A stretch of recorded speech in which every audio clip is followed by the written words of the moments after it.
Bonjour à tous, madame, messieurs, c'est la revue des grandes unes. Ce matin encore, nous sommes mercredi, la presse parle, notamment la nouvelle expression parle d'insuffisance rénale, le calvaire des malades, c'est le grand titre proposé par le tabloïd.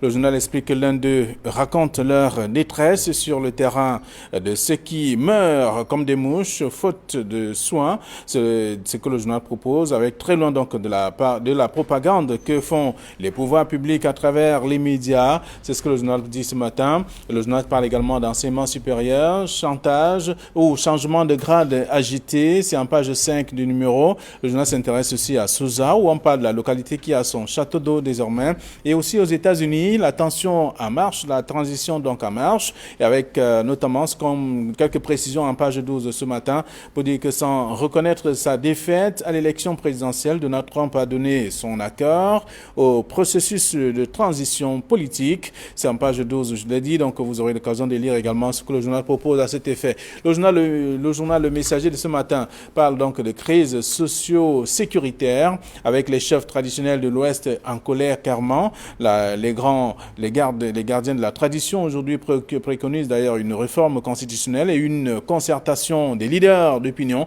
en vue de la transition politique à la tête de l'État. En page 3 du journal, le même journal parle de la crise anglophone avec le cauchemar des déplacés du nord-ouest et du sud-ouest en page 6. Et on s'intéresse également à ce que dit Philemon Yan. Le Nord-Ouest a été mal géré pendant près de 30 ans. C'est ce que le journal propose. Aveu du président de la commission régionale de supervision de la campagne pour le RDPC. Dans cette partie du pays, vous aurez à lire l'article en page 2 du quotidien Le Messager de ce matin. Et puis le journal Kalara qui parle de frais de justice. Plus de 7 milliards de francs CFA détournés au tribunal de Mbanga. Le trésorier payeur général d'un Consamba fuit d'ailleurs. Il est en fuite jusqu'ici, donc des magistrats et greffiers esquivés par l'enquête, des lampistes renvoyés en jugement devant le tribunal criminel spécial. L'enquête suit son cours. C'est ce que le journal propose également ce matin. Le journal parle également d'arnaque avec un prisonnier qui escroque 500 000 francs CFA à un président de cour d'appel. Le malfrat récidiviste, donc notoire, aurait utilisé une menace d'assassinat pour apporter ou appâter notamment le haut magistrat. C'est ce qu'on lit en page 10 du numéro disponible en kiosque ce matin. C'est ce que la presse nous propose. Le du Sahel, pour sa part, parle d'échanges commerciaux, Cameroun-Tchad, malaise après 8 mois de fermeture de la frontière à Kousseri, c'est en page 3. Le journal s'intéresse également à la justice avec la grève des avocats à partir du 30 novembre prochain. Et là, on peut lire la suite en page 2. C'est dans le journal Le du Sahel, disponible en kiosque ce matin. Le même journal s'intéresse également au régional. Écho de la campagne dans le Grand Nord, à lire de la page 4 à la page 5 du numéro disponible en kiosque. Et aussi, on s'intéresse à autre chose avec des informations que vous aurez à découvrir si vous faites un tour en kiosque ce matin également. Le journal Émergence, pour sa part, parle de justice, ces affaires qui pourrissent donc dans les tiroirs du tribunal criminel spécial. C'est à lire en page 5 du journal. Le même journal parle également du code de protection de l'enfant. Pourquoi ça coince? C'est une question également qui se pose également Émergence aujourd'hui. D'autres informations sont contenues dans le même journal. Et puis le jour parle du mouvement pour la renaissance du Cameroun. Prison pour tous. C'est ce que le journal propose comme titre avec le régime de Yaoundé qui a trouvé une manière simple et brutale pour le parti de Maurice Kamto. L'incarcération tout court ou simplement. C'est à lire dans le dossier de la page 3 à la page 4 du numéro et un kiosque qui parle également du barreau du Cameroun. Pourquoi les obsèques du bâtonnier sont donc reportées? C'est dans le journal ce matin. Mutation parle plutôt d'autre chose, de la ville de Yaoundé précisément. Le Messie chahuté, c'est le journal qui propose le titre simplement ce matin pour expliquer qu'il y a le maire de la ville empêtré donc dans une affaire de construction d'un complexe marchand à Messassi, c'est un quartier de la ville de Yaoundé, évalué à pratiquement 33 milliards de francs CFA. Les riverains du projet s'estiment floués par cette opération. C'est à lire dans le journal disponible en kiosque ce matin, c'est Mutation. Et puis le journal Le Soir hebdomadaire parle de session parlementaire, ces grabataires qui légifèrent en dormant. Et le journal parle donc de Monsieur le Président. Où sont donc les jeunes? C'est une question à la suite de ce qui est dit dans le journal ce matin. Je vous invite à lire aussi. Le journal Diapason parle de compétitivité. Le Cameroun, mauvais élève, c'est ce que le journal propose comme titre, c'est à lire dans le dossier proposé par le tabloïd ce matin. Et puis le journal L'Essentiel parle donc d'Infantini, parlant de la FIFA et la CAF. Infantino abat Ahmad Ahmad, donc dans le journal ce matin, c'est le grand titre du journal. Et d'autres informations sont contenues également dans le journal Popoli qui parle des grèves des avocats. L'hommage du bâtonnier divise clairement et des caricatures aussi des hommes en robe noire sont donc contenues dans le même journal ce matin. Cameroun Tribune parle des avocats magistrats avec les raisons du malaise. Dossier à découvrir ce matin, de la page 3 à la page 13. C'est dans le journal disponible en kiosque que vous aurez l'occasion de lire et être parfum de l'actualité. Voilà ce que la presse nous propose, ce que nous avons reçu ce matin. Edith Issa, bonjour et bienvenue. Bonjour Flavien, bonjour au prince Arsène Guekam. Un bonjour particulier Flavien à tous les futurs conseillers régionaux. J'espère tout simplement que là où il y a la compétition dans certains départements, que ceux qui sont appelés les grands électeurs vont véritablement être ces grands électeurs. Vous savez, Flavien, au Cameroun, nous sommes le pays formidable. Aux États-Unis, vous connaissez le principe des grands électeurs. Leur voix ne change pas. C'est-à-dire que lorsque on dit que les grands électeurs sont élus, comme là, on sait, Joe Biden, malgré toutes les plaintes et les récriminations de Donald Trump, un grand électeur démocrate n'ira jamais voter l'autre président. Le jour où il faut s'asseoir pour entériner le vote. Donc, ne soyez pas surpris au Cameroun que ces grands électeurs des partis X votent l'autre parti, une liste de l'opposition pour on va se demander, mais finalement, à quel jeu jouent nos conseillers municipaux qui sont en posture des grands électeurs. Donc, en fait, nous espérons tout simplement que les grands électeurs étant dans leur chapelle, qu'ils continuent 10 mois après à garder la même logique en votant leur parti pour assumer. Parce que vous ne pouvez pas, par exemple, dans un département où il y a 10 conseillers, c'est un exemple, vous avez 6 sur 10, donc en principe, les conseillers régionaux viendront de votre parti. Si vous décidez de voter une autre liste, ça veut dire que vous n'êtes pas sérieux. Vous, ces grands électeurs-là, et c'est de ça qu'il est question. D'accord, merci d'être là ce mercredi avec Prince Aristide. Bonjour. Bonjour Flavien, bonjour aux très nombreux téléspectateurs d'Equinox Télévision. Je voudrais entrer à la suite d'Idriss où il a parlé des grands électeurs concernant les conseillers régionaux, plus précisément les conseillers municipaux. Moi, je vais parler des chefs traditionnels. Vous savez que il y a aussi un collège des chefs traditionnels qui doit élire leurs représentants au niveau des conseils régionaux. Et on a remarqué des remous autour des différentes listes. Vous savez que partout, on a cru que les chefs pouvaient être ensemble et proposer une liste, mais on constate même dans la région de l'Ouest qu'il y a des départements qui ont présenté plusieurs listes, notamment aussi dans le département du Logon-Djari où on a 4 listes conduites par le sultan de Makari, le sultan de Gamé, le sultan de Koussérim. Est-ce que le problème se pose encore? On sait déjà qui sont des candidats. Ils sont candidats, plus précisément de ce côté-là. Les uns et les autres estiment que d'autres chefs devraient attendre leur tour parce qu'ils sont jeunes, notamment le sultan de Kousséri, qui a moins de 40 ans, face au hiérarque comme le sultan de Makari, qui était un vieux chef, qui est un très grand gardien de la tradition, qui a présenté une liste qui a plusieurs composants sociologiques. Vous savez que de ce côté-là, il y a des Arabes chois, il y a des Mousgoum, il y a des Kanouris, dont la liste du sultan de Makari, qui, dit-on là-bas, par favori et qui a la meilleure liste, a 2 Arabes choix, un Kanouri et le sultan de Makari lui-même qui est un Kotoko. Je voudrais sortir, vous savez, la fois dernière on a parlé des inondations de ce côté-là, et pour vous dire qu'il y a eu un mort hier par noyade. Il y a un habitant qui voulait traverser le cours d'eau qui s'est installé pratiquement dans la ville, au quartier Madagascar. Ils étaient 2, il y a un qui s'est noyé et actuellement où nous parlons, il y a une mobilisation des sapeurs-pompiers qui, depuis notre intervention ici, les sapeurs ont fait un déploiement impressionnant de ce côté-là pour assister les populations, parler des campagnes de santé gratuites sous la direction du général Mamad Ahmed Kotoko, le commandant Merci. des sapeurs-pompiers. Merci à vous. Merci d'être là également ce mercredi. Mais nous allons davantage nous intéresser à ces sujets proposés par la presse ce matin. On parle d'un cas important. On parle de l'insuffisance rénale avec le calvaire des malades.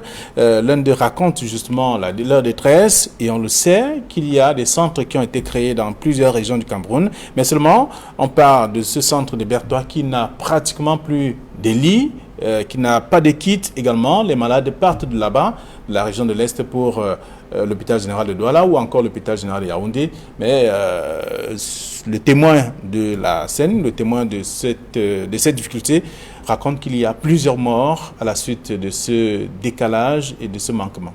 Oui, Flavien, en lisant la nouvelle expression ce matin, j'ai eu la chair de poule et j'ai été choqué à la limite. Vous savez, j'ai malheureusement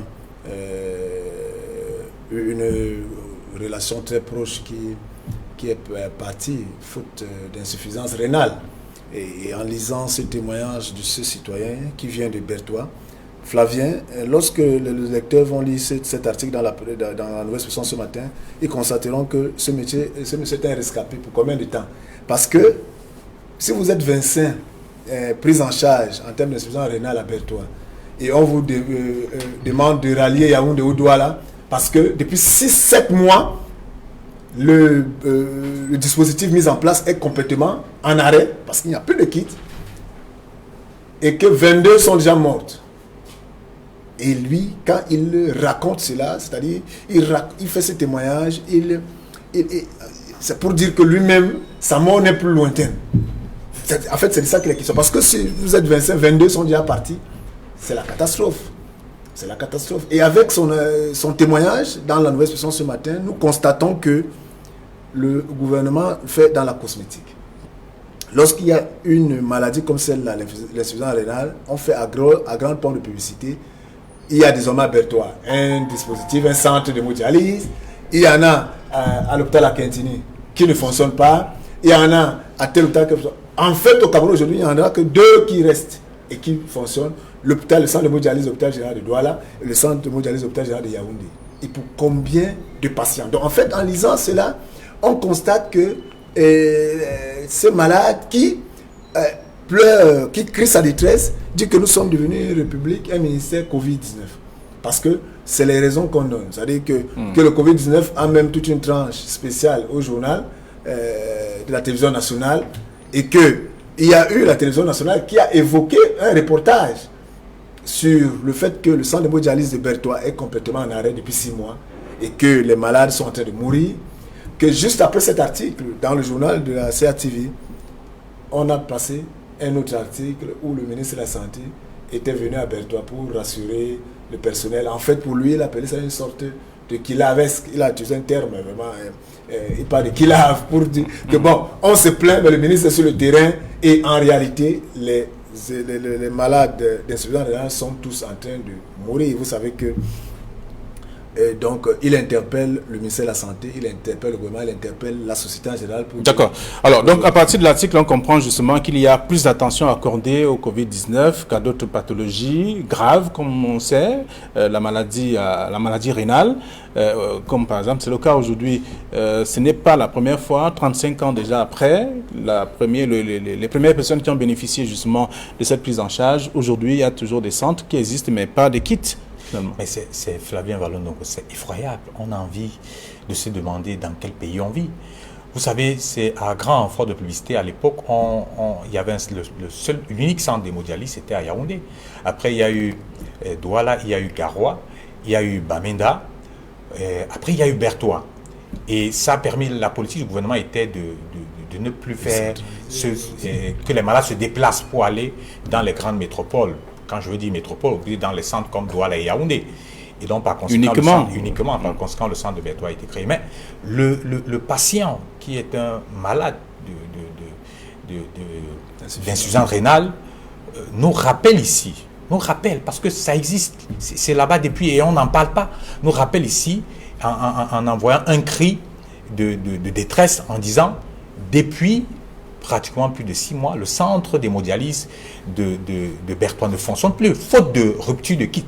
C'est-à-dire qu'il n'y a plus de kit. Et vous savez que c'est une situation qui est d'autant plus souvent généralisée, même ici à l'hôpital général de Douala, où est le siège d'Equinox, le siège d'Equinox, il y a souvent pratiquement des grèves des malades d'insuffisance rénale à cause de la rupture du kit. On se demande si le gouvernement n'est pas prévoyant ou alors fait une sorte de gestion tatillonne sur cet état de choses qui est totalement grave. Vous voyez, voilà un malade qui vous dit qu'il y a une rupture, mais il porte, c'est comme le porte-voix des malades des mondialistes de Berthois, de toute la région de l'Est même, parce qu'il ne faut pas seulement dire Berthois, de toute la région, la grande région de l'Est.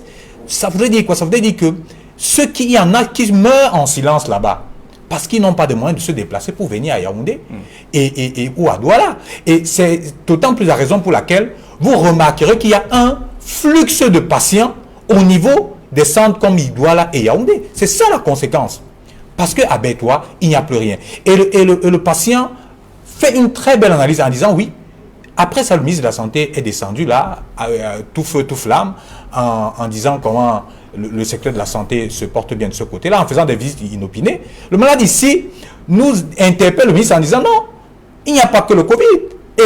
Et va jusqu'à plus loin en disant combien de personnes de Covid ou alors de victimes de Covid a tué dans la région de l'Est. Hein? Donc il faut une sorte de gestion axée et participative de ce côté-là. Moi, je pense que c'est une grosse interpellation des pouvoirs publics à mettre de l'accent, surtout le ministre de la Santé, à mettre un accent particulier sur l'approvisionnement des kits des mondialistes de côté de Berthois, comme du côté de Douala. Il n'y a pas qu'à Berthois, on sait également que dans d'autres régions ou qui abritent au moins un centre de prise en charge des malades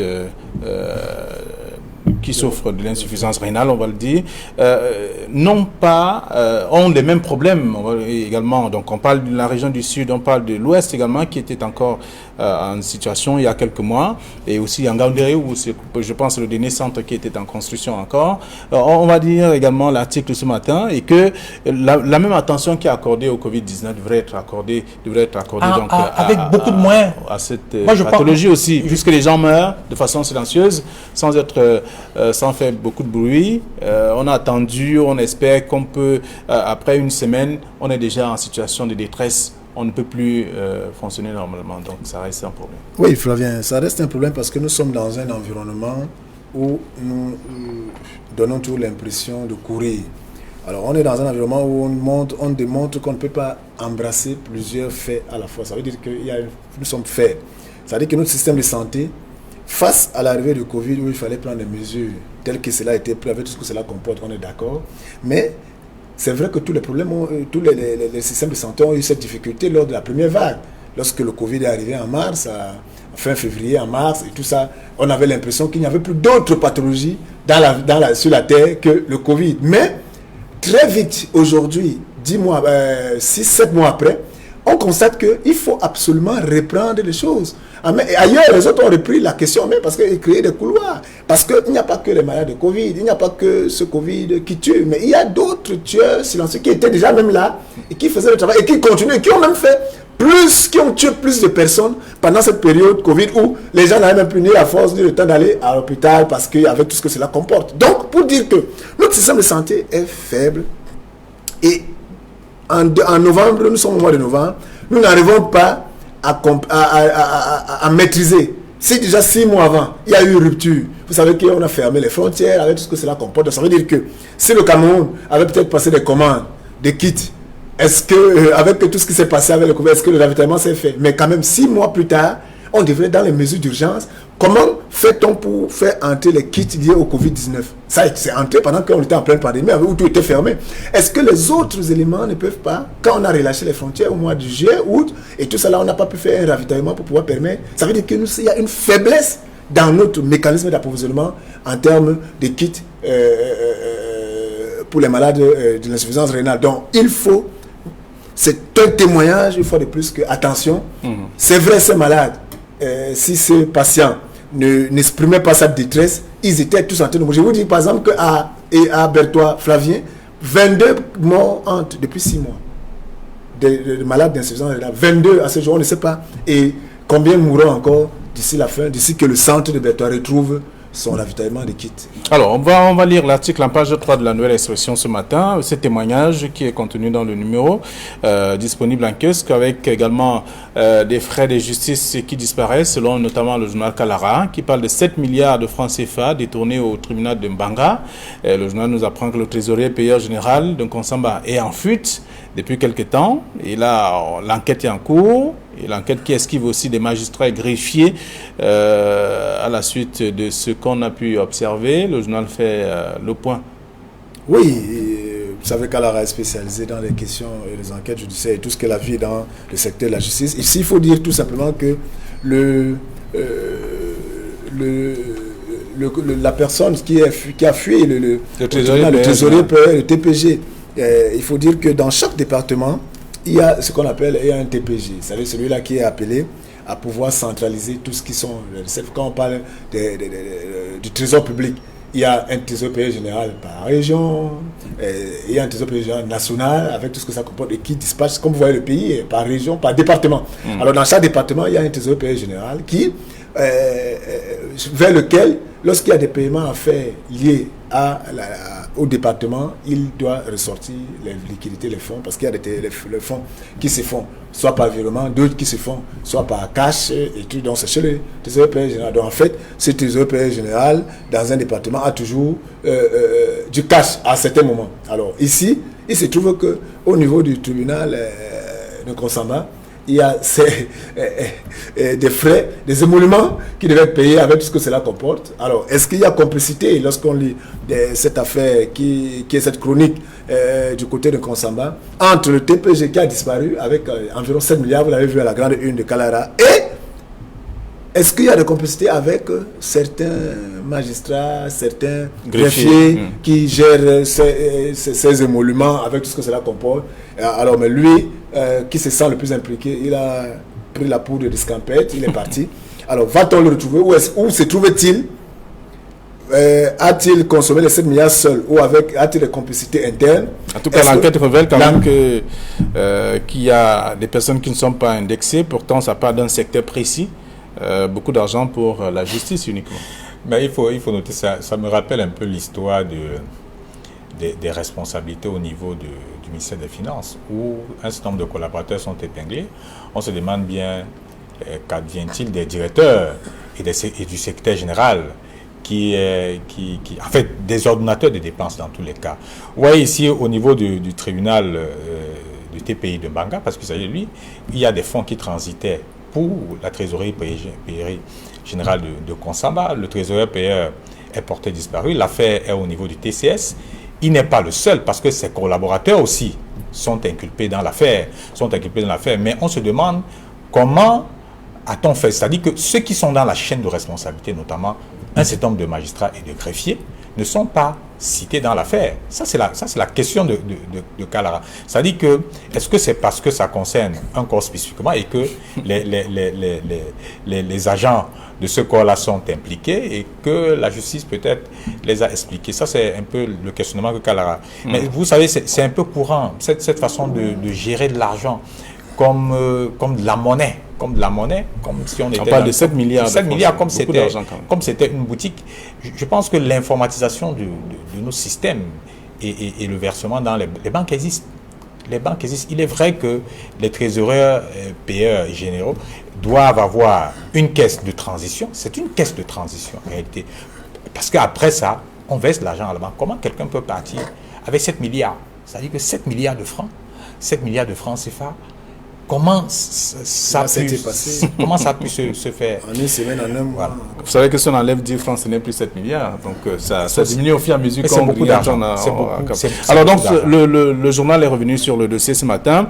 Et Mutation qui parle également de Yaoundé avec le Messi Chahuté, le maire de la ville, Yaoundé, qui selon notamment le journal ce matin, le maire de la ville qui est donc empêtré dans une affaire de construction d'un complexe marchand à Messa. Et là, des populations ont été chassées. Lui, il a évalué tout cela à pratiquement 33 milliards de francs CFA. Les riverains du projet s'estiment donc floués. Et il faut trouver la solution au plus vite pour ceux qui vont partir de là. Et ils iront où? C'est la question.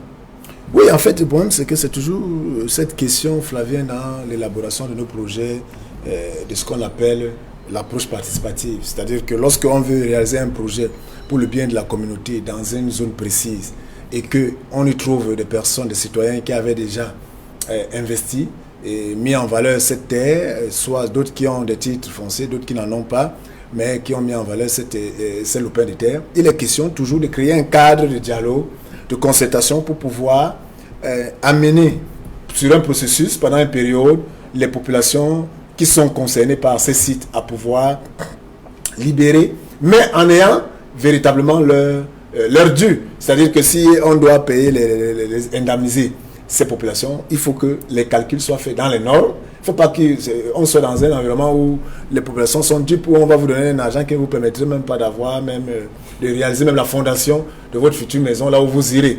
Il y a ça, et il y a le processus, c'est-à-dire que la durée du temps de ce qu'on appelle l'étape entre le chantier, entre l'information, la décision, l'indemnisation et le temps de libérer pour que le chantier se mette en place. Alors là, on constate que le maire de la ville de Yaoundé, Messi, qui est dans un jeu de mots de la mutation, qui avait pensé qu'il devait être le Messi de Yaoundé à la suite de ce que Timovouna a fait, se trouve aujourd'hui être un peu comme un fonctionnaire de Yaoundé qui manque un peu de baraka, de nia, qui n'arrive pas à pouvoir manager un projet de 33 milliards comme celui-là où il se trouve empêtré, où il y a certaines décisions qui ont été mal prises ou pas bien prises du tout.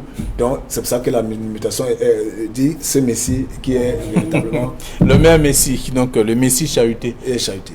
Vous savez que le nouveau maire de la ville de Yaoundé a maille à partie avec un certain nombre de problèmes de gouvernance, notamment de gestion de la chose urbaine. Pas seulement avec ses administrés, mais aussi avec d'autres maires.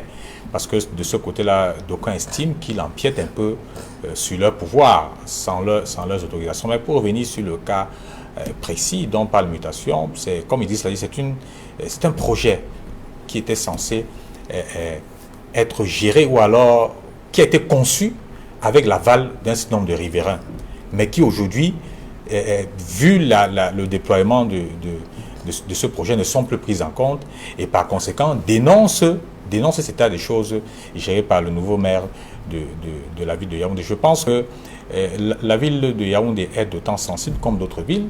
Le maire gagnerait à ne pas jouer les fonctionnaires, à jouer les véritables hommes politiques, à descendre sur le terrain, aller rencontrer les différents riverains qui font partie de ce projet et d'échanger avec eux, trouver des concessions pour l'avancement de la réalisation de ce projet qui est notamment cher à la communauté, à la ville de Yaoundé. Ok.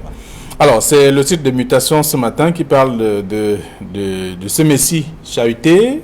Vous aurez l'occasion de lire ce que le journal a proposé comme traitement. Et on va revenir également sur le même sujet. Mais seulement, le quotidien Le Jour parle du mouvement pour la Renaissance du Cameroun. Prison pour tous. Et que le journal précise que le régime de Yaoundé a trouvé une manière simple et bien entendu brutale. C'est l'incarcération tout court de toutes les personnes, de tous les militants. Oui, en fait, c'est un fait. Donc, le journal Le Jour analyse que depuis les marches qui se sont déclenchées il y a 2 mois, et que le gouvernement a choisi une stratégie. Tous ceux qui se mettent en route pour manifester au nom de MRC sont embassés, sont arrêtés, ils sont enfermés, ils sont poursuivis, et qu'ils l'ont fait la première fois. Il n'y a pas eu de réaction. Autre réaction, autre initiative, ils le font. Et c'est une stratégie qui, pour le jour, marche, mais qui est très très grave, qui est fait liberticide. Et quand le journal Le Jour met cela, relève ce fait qui est là, c'est une manière de s'interroger où allons-nous? Est-ce que finalement, on ne va plus accepter d'autres sons de cloche, on ne va plus accepter des citoyens qui... Est-ce qu'on revient au temps de l'unanimisme, au temps de l'unanimité, et que les gens ne doivent plus critiquer le gouvernement, donner leurs avis, agir, manifester? Pourtant, la Constitution autorise des manifestations, surtout lorsqu'elles sont pacifiques. Donc, en fait, c'est une question de liberté, d'expression et de manifestation. Et c'est une question justement de savoir aujourd'hui, finalement, le gouvernement a choisi la méthode forte concernant le MRC. Et va-t-il continuer dans ce sens? Jusqu'où ira le gouvernement? En fait, c'est de ça qu'il est question. Alors, prison pour tous, pour ce qui est du MRC. Oui. C'est le quotidien le jour qui titre ainsi. Le quotidien, Idriss l'a bien expliqué. Il faut noter que c'est un moyen, on dira du côté du gouvernement que c'est un moyen de pression, ou alors pour intimider ou d'intimidation, pression et intimidation, pour tous ceux qui oseraient manifester ou alors avoir des opinions contraires contre le régime, notamment on vit l'arrestation de la présidente des femmes du MRC, qui est curieusement avocate stagiaire, qui a bénéficié, entre guillemets, d'un mandat de dépôt au niveau de la prison centrale de Kondengui. Donc c'est pratiquement l'un des cocons du MRC qui est au pouvoir. Vous avez le professeur Fougué qui est là-bas, vous avez le porte-parole de Maurice Kamto, vous avez Maurice Kamto lui-même qui a signé à résidence depuis un certain temps, et vous avez un certain nombre d'avocats de ce parti-là qui ont... Alors, on comprend bien que c'est un sujet qui est contenu dans le journal Le Jour. Ce matin, vous aurez l'occasion de lire également quel est le traitement qui est réservé à cet autre sujet. Merci à vous. Bon retour à vos différentes rédactions. Demain, c'est jeudi et vous serez donc en compagnie de Jean-Paul Chugnat lorsqu'il sera 9h20. Bonne journée à tous.